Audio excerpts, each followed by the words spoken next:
far as fluid service intervals, what I recommend is if you bought the vehicle brand new, to change the fluid at 30,000 miles, and then a fluid and filter at 60,000 miles, and then every 60,000 miles thereafter, change the fluid and filter.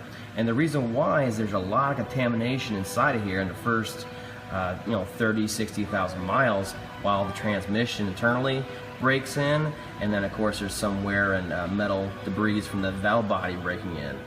And if your transmission does not have a fluid filter, you want to change the fluid in that transmission every 30,000 miles. You don't want to have to split the case on your transmission just to change the transmission fluid filter because it plugged up. Now the reason why I specify this and Ford doesn't, the real reason why is because everything nowadays is shifted by a transmission shift solenoid. Everything's done by it now. That's why there's so many on the vehicle.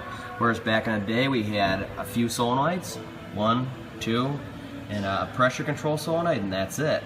And everything else was done by servos and bands.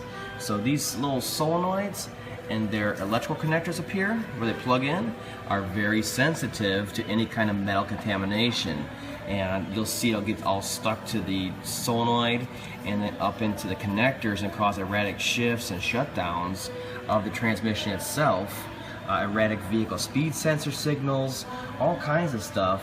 And there's even TSBs out, especially in the 6R80s and 6R60s, about checking the solenoid lead frame here for contamination, metal contamination on the solenoids, causing electrical connectivity issues, therefore shifting problems. Now of course transmissions have had solenoids for years now, since the mid-90s.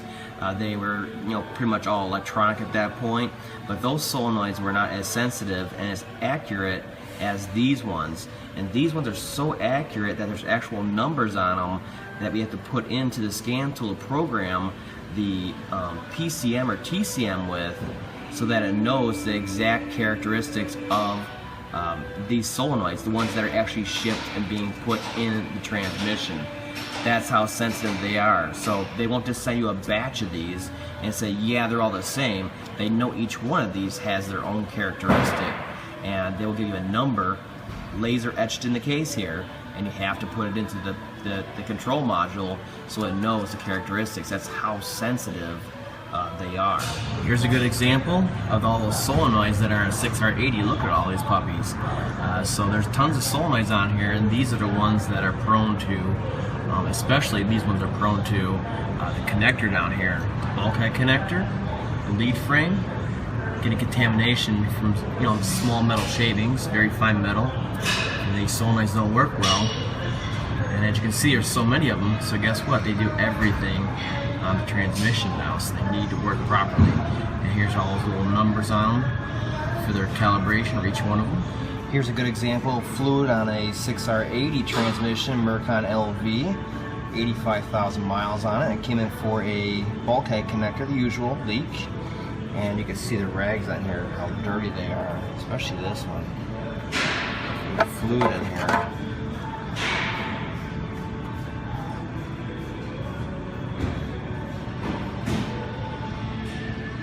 So you definitely want to change your fluid more often than what Ford tells you to.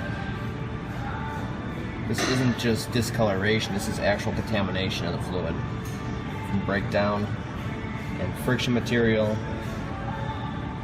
And here's a real good example of that fine metal that's floating around the transmission when it's breaking in like this. You can see it. I mean, this stuff gets stuck on the solenoids. It's that real fine stuff, and it can actually contaminate it.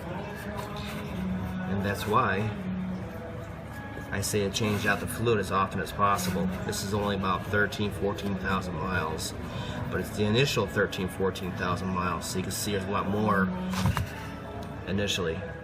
Now the one other thing I want to talk about is serviceable transmission filters, and the way to identify if your transmission has a serviceable filter is it'll have a lower pan, bottom pan on it. You can see this one's just case, and the other half of this is just case, and it only has a side pan. Side pans do not contain filters. Don't go looking for them. If you have a side pan only, which is where the main control's at, and no lower pan that comes off, you do not have a serviceable filter. And that's a real problem for some of these transmission failures. And a lot of transmission shops that are not, let's just say, familiar with these transmissions, they do the repair, okay? They jam it back together and they never change the filter, and then your filter is actually plugged up and it will burn up the new transmission that they just rebuilt.